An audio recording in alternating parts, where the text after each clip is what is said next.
Alright, what's up guys? Trying to make a quick video, just an update for you guys. Last time I told you I think I was going to drive the car around, start tuning it and whatnot. Didn't really get to the tuning part, but what happened was we did do a couple of troubleshooting, did some troubleshooting on the cam sensor because it was throwing us a bunch of cam sync timing errors. Around 2,000 RPM, so basically I couldn't rev past 2 grand. No matter what I did, and I could not get past 2 grand. So, called the tuner, did a lot of troubleshooting, ended up being the resistors in the AMV2 because it is the 6101, which is for an NAT that runs a distributor. So I basically had to open up the box and remove 2 resistors for the cam and crank. One was a 4.7 ohm, the other was 2.2. Don't remember which one was which, but I just ended up removing both of them and wiring a jumper cable or jumper harness, I guess, to those pins. One side was 5 volt, the other side is signal going to the pin.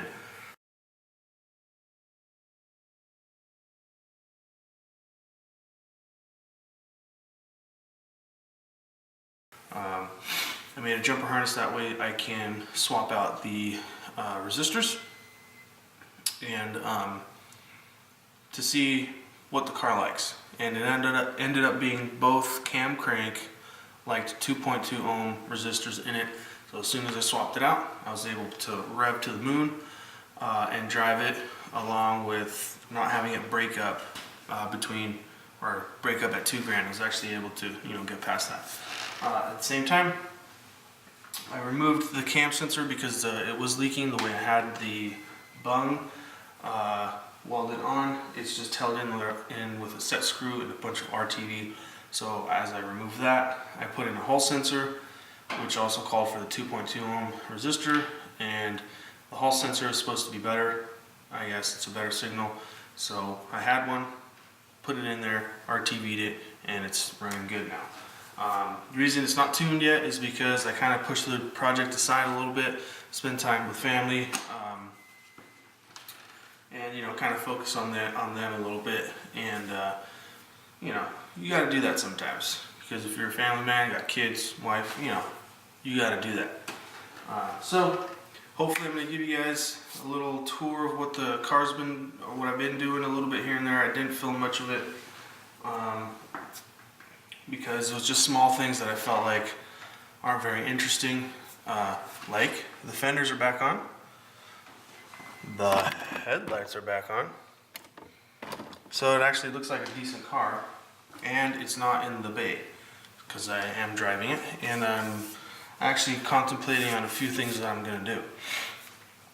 So yeah, did the cam stuff, that's all sorted out. It's actually ready to be tuned, but since I'm not in a hurry, I don't really care if I get it tuned right now, but I have a whole list of other projects that I can be doing.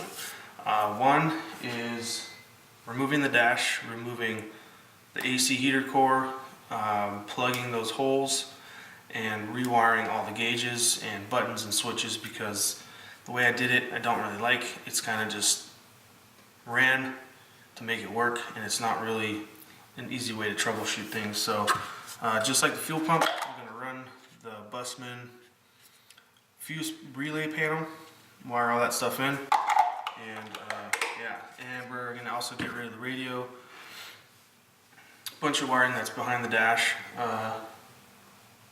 and a couple gauges, because I got the PTI CAN gauge that we're going to put in the center console, basically where the climate control is, and there's a sheet metal console cover that we'll get that LRB makes, and you can have them design and laser cut out a bunch of stuff the way you want it.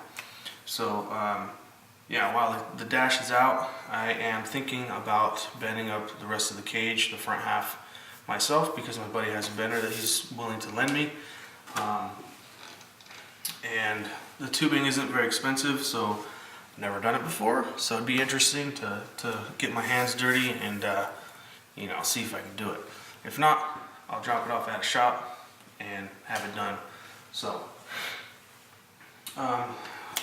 what else do I have for you guys? Yeah, the fenders are on. Last time you guys didn't see it with the fenders on. Hasn't had fenders on it for a while actually. Also got rid of the windshield wiper fluid or windshield thing. Got rid of a lot of wiring underneath the car in the front, like ABS, all the ABS wiring, the airbag stuff, all that. And yeah, that's about it. Trying to make this short. Not going to show you guys the inside of the car because that'll come later. The BTI gauge is installed, just temporarily in there because I wanted to see how it works, and it was super easy to wire up, which is awesome. It's basically, I think, 4 wires, power, ground, and then CAN plus and minus is for CAN gauge. And it basically displays all of the sensors that I have on there that I need. So that's the reason for getting rid of most of the AM gauges. And it'll clean things up. Anyway, that's a little update for you guys. The next one we're actually going to work on is the drive shaft loop because I have all the material for it. Just haven't had time to actually get to it.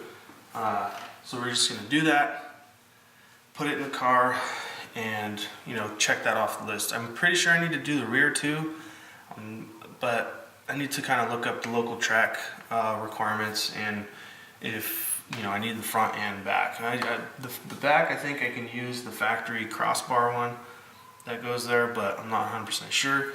But we'll just work on the front one, which is 6 inches from the yoke or the U-joint, whatever you want to call it, 6 inches, and then it has to be mounted.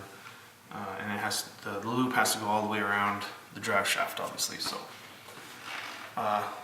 yeah, that's a little update for you guys. Watch out for the drive shaft loop video. We'll get our hands dirty, do some cutting, welding, and get one thing checked off the list. And then after that, we'll move on to the inside, rip the dash out, do some more wiring, and decide if the front loop or front half of the cage I'm able to do. Whatever, that didn't really make sense, but whatever. So anyways, thanks guys for subscribing. Let me know what you guys want to see, how I'm doing, make these videos any better, shorter, longer, whatever, more detail, let me know. But in the meantime, get shit done. See you guys.